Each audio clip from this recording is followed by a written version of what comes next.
नमस्कार, आप देख रहे हैं खबरी चौक। अ, इससे पहले आप खेल से जुड़े हुए थे, पत्रकारिता से पहले, अब पत्रकारिता में रुके हैं किस वजह से? ऐसी कोई ख़ास वजह नहीं थी। खेला करते थे, खेलों में स्कोप जो नज़र आता था वो भी उज्ज्वल था, लेकिन तुलनात्मक तौर पर आज जितना हम खेलों में आगे बढ़ रहे हैं या खेलों में आज जो भविष्य हम देख सकते हैं, वो हमारे समय में नहीं हुआ करता था। तो इस वजह से मैं पत्रकारिता में आया। पत्रकारिता में क्या लगता है किस तरह से स्कोप है लोगों के? अ, बहुत ज़्यादा स्कोप है। इट डिपेंड्स कि आप कितनी अच्छी पत्रकारिता कर लेते हैं, आपको खबरों की समझ कितनी है, आप खबरों का प्रेज़ेंटेशन कितना बेहतर तरीके से कर लेते हैं। अभी बहुत सारे युवा पत्रकार मार्केट में आ रहे हैं, उनके लिए आप क्या कहना चाहेंगे? किस तरह से वो अपने कार्य को कर सकते हैं? देखिए पत्रकारिता को जीना पड़ता है। पत्रकारिता केवल हम ये एक कैमरा उठा लें। आजकल क्या हुआ है, जब से सोशल मीडिया में लोग एक्टिव हुए हैं, तब से कमोबेश ये देखने को मिल रहा है कि हर कोई पत्रकार हो गया है। पत्रकारिता एक्चुअल में है क्या? सूचना देना, खबरें देना लोगों को। तो आज हर कोई इन्फ्लुएंसर जो है वो अपने आप को पत्रकार मानने लगे। लेकिन मेरा मानना ऐसा है कि यदि आप पत्रकारिता कर रहे हैं तो सबसे पहले आपको पत्रकारिता की समझ होनी चाहिए। आपको ये पता होना चाहिए कि मुझे क्या करना है, और इससे कहीं ज़्यादा वो हम कहते हैं ना, सिविल सर्वेंट्स को सिखाया जाता है कि उन्हें क्या नहीं करना है, ये ज़्यादा पता होना चाहिए एग्ज़ाम के लिए। तो कमोबेश वैसी ही पत्रकारिता है। हमें पत्रकारिता करने के लिए ये जानना बहुत ज़रूरी है कि हमें क्या नहीं करना है। जैसे आज युवा को ये लगता है कि वो पत्रकारिता में आएगा, वो कुछ भी दिखाएगा, कुछ भी लिखेगा और वो चल जाएगा। लेकिन ये आदर्श पत्रकारिता नहीं है। आदर्श पत्रकारिता के लिए कुछ मापदंड तय किए गए हैं। उनको फॉलो करेगा तभी वो एक बेहतर पत्रकार बन सकता है। अपना परिचय बता दीजिए। मैं Sudhanshu Sharma, founder Bezubaan dog shelter. Bezubaan dog shelter आप कब से चला रहे हैं? आज 6 साढ़े 6 साल हो गया मेरे को ये डॉग शेल्टर चलाते हुए। क्या सोच के चलाना स्टार्ट किए थे आप? कुछ देखा होगा, देख के क्या? मेन यही था कि इनको कोई पूछता नहीं था, सबका यही था कि इनको हटाना है।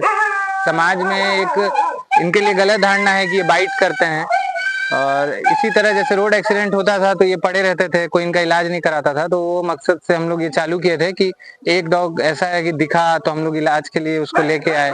ऐसे करते करते आज हम लोग के पास 200 डॉग हैं, जिसमें कुछ ब्लाइंड हैं, कुछ पैरालाइज्ड हैं, कुछ ठीक भी हैं, और तो ऐसे ही चला रहे हैं। आगे क्या करना चाहते हैं? अभी तो हम लोग जैसे 200 डॉग रखे हैं, मतलब तो यही है कि और जितने को मतलब और ज्यादा चीजों को बढ़ाएंगे, धीरे धीरे सोच रहे हैं और चीजों को बढ़ाएं और इनके लिए और अच्छा कर पाएं। जैसे इनके लिए बहुत से मशीनरी चाहिए यहाँ पे, तो वो सब हम लोग सेटअप कराने का सोच रहे हैं। और साथ ही हम लोग ये भी लोगों से बोलते हैं कि लोग इसके प्रति जागरूक रहें। मतलब ये नहीं है कि हर डॉग बाइट करता है, हर इंसान गलत नहीं होता है, कुछ इंसान के कारण सब इंसान को गलत कहा जाता है। वैसे ही ये डॉग है, एक डॉग के बाइट करने से सब डॉग गलत नहीं हो जाते। और साथ ही मैं लोगों से यही विनती करता हूँ कि जो भी अपने घर में बचपन से डॉग पाल रहे हैं और कभी भी कष्ट होने के बाद, ना दिखने के कारण, पैरालाइज होने के कारण उन्हें जाके जंगल में ना छोड़े, क्योंकि कई केस मेरे पास ब्रीड वाले भी हैं जिनको ब्लाइंड होने के कारण, पैरालाइज होने के कारण जंगल में छोड़ाते हैं लोग। तो ऐसा ना करें, और यही सबसे विनती करते हैं हम लोग। आप इससे पहले बिजली विभाग में काम कर रहे थे, वर्क पे थे, तो उसको क्यों छोड़ा? क्या है कि मैं उस चीज के कारण इस चीज को टाइम नहीं दे पा रहा था। शेल्टर तो ओपन कर लिए थे, लेकिन ये था कि वहां टाइम दे रहा हूँ, वहां टाइम यहाँ टाइम, दो बोलते हैं ना, दो नाव में सवार होके नहीं चला जा सकता है। वही चीज है, एक नाव में सवार हैं, चल रहे हैं और अच्छा कर रहे हैं। मैं और मेरी शाखा निरंतर पूरे प्रदेश छत्तीसगढ़ में लोगों को नेत्रदान, अंगदान, देहदान के प्रति जन जागरूक कर रही है। आपने किन किन क्षेत्र में समाज सेवा किया है? हमारा मुख्य कार्य क्षेत्र है रक्तदान, नेत्रदान, अंगदान, देहदान। मेन हमारा मोटिव है लोगों को इसके प्रति जागरूक करना और लोगों को ज़्यादा से ज़्यादा अंगदान, नेत्रदान हेतु प्लेज कराना।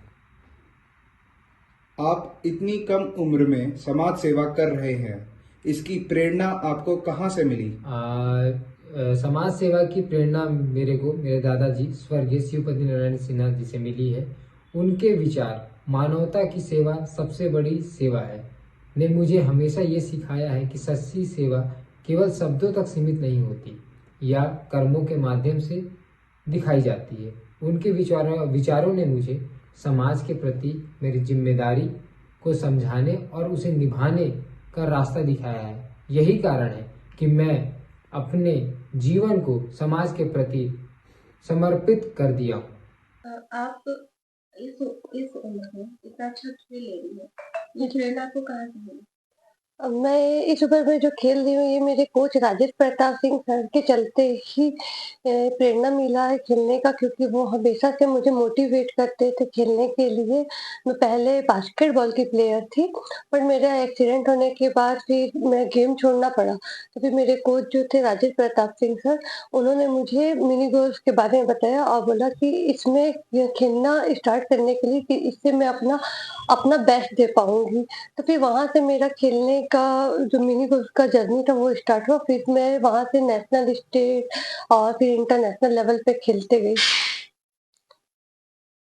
मैं स्वामी विवेकानंद स्कूल से भी पढ़ी हुई हूँ, मैं 10th तक वहाँ पढ़ी हूँ। तो वहाँ पे स्वामी विवेकानंद स्कूल में जब मैं पढ़ी थी तो मुझे स्वामी विवेकानंद जी से रिलेटेड काफ़ी कुछ सुनने में आता था, पढ़ती थी, बहुत अच्छा लगता था कि वो युवाओं के लिए कितना सब कुछ किए हैं। वो युवाओं को प्रेरित करने के लिए अपने आप को पूरी तरह समर्पित किए हैं। मेरे को इस आज युवा दिवस के अवसर पे एक वाक्य याद आ रहा है स्वामी विवेकानंद जी का, कि उठो जागो और तब तक मत रुको जब तक आप लक्ष्य की प्राप्ति न कर लो।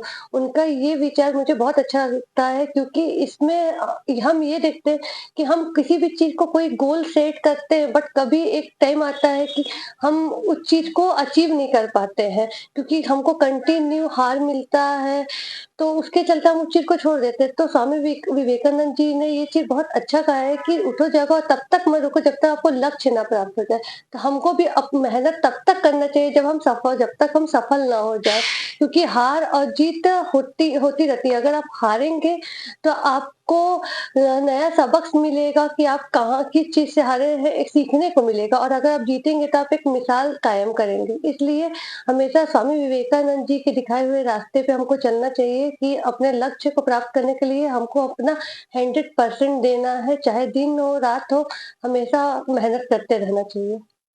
विवेकानंद जी ने कहा था कि किसी भी समाज की समृद्धि का स्तर देखना हो तो वहाँ की अमुक प्राणियों की स्थिति से आप उसकी तुलना कर सकते हैं और सभी समाज की जिम्मेदारी बनती है कि इन जीवों का भरण पोषण करें, इनका संरक्षण करें। साथ ही हम इन सब युवाओं के साथ मिलके एक बहुत अच्छा अभियान की शुरुआत किए हैं। हम सारे स्कूल कॉलेजों में जा रहे हैं और हमारी युवा पीढ़ी को जैव विविधता से अवगत करा रहे हैं, पेड़ पौधों का महत्व बता रहे हैं, वन्य जीवों वन्य प्राणियों का महत्व बता रहे हैं। तो आप लोगों से भी विनती है कि हमारे इस अभियान में हमारे साथ जुड़ें और इस नेक कार्य में हमारा साथ दें। धन्यवाद।